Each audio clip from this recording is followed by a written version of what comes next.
It seems like we're a nation of property investors, but is that actually the case? And is it growing in popularity? Are there more and more people investing in property? Property investment's been around in New Zealand since the late 70s, early 80s, and depending on who you talk to, most people would probably attribute the beginning of that craze or trend in New Zealand to Sir Bob Jones, who was actually involved heavily in property investment in Wellington in the 1970s and actually wrote a book called Jones on Property, as well as a range of other books on property investment.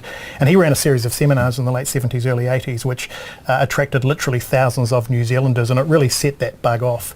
And it's been carrying on in this country ever since. So the effect of that is that it's spawned an entire industry of property investment and property investment advice. It's made New Zealanders, in my opinion, probably the best informed property investors in the world. We understand property better than most other countries, and it's because we don't have what's called deep capital markets. We don't have lots of other places that people can invest money. It's become an area where lots of Kiwis have chosen to invest because it provides them with a stipend for themselves in retirement. So it's a way of buffeting themselves against, surviving 10, 15, 20, maybe 30 years after they retire and making sure that there's an investment that's actually going to provide them with an income. It seems like property investors are often the scapegoat for some of the challenges that we're currently seeing in the housing market. Do you think that's fair? They actually perform a really important public service. When you keep in mind what a property investor is, somebody who buys a property and puts it into the market for the long term, there are something like 650,000 rental units in New Zealand, 63,000 of those owned by Housing New Zealand, about another 12,000 owned by NGOs and about 8,000 by councils. All of the rest of them